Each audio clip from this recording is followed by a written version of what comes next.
welcome to Variances and the NFIP presented by the Indiana Department of Natural Resources, Division of Water. FEMA has produced an entire publication just for variances and their effects on NFIP participation. In the publication, you will find guidance for variances, what substantiation is necessary, and what must be provided to the applicant. It is a good practice to provide members of your hearing board with copies of the publication and review them with them when variance applications are received. Variances must pertain to a piece of property and are not personal in nature. Mere economic or financial hardship alone is not considered an exceptional hardship. Inconvenience, aesthetic considerations, physical handicaps, personal preferences, or disapproval of one's neighbor likewise cannot, as a rule, qualify. Financial hardship or physical disability, while personally difficult, does not constitute a hardship sufficient to justify the granting of a variance under the NFIP requirements.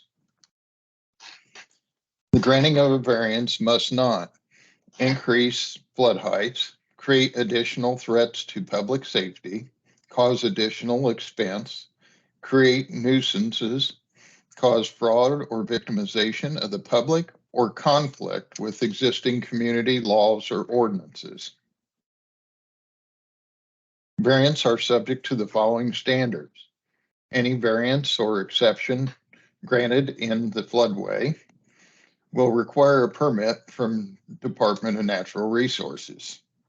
Variances or exceptions to the building protection standards may be granted only when a new structure is to be located on a lot of 1/2 acre or less in size, surrounded by lots with existing structures constructed below the flood protection grade.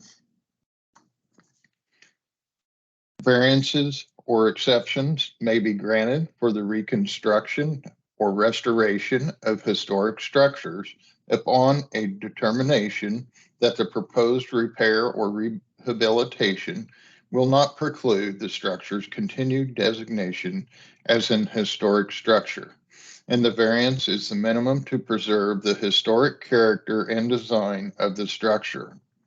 All variances must give the minimum relief necessary and be such that the maximum practical flood protection will be given to the proposed construction.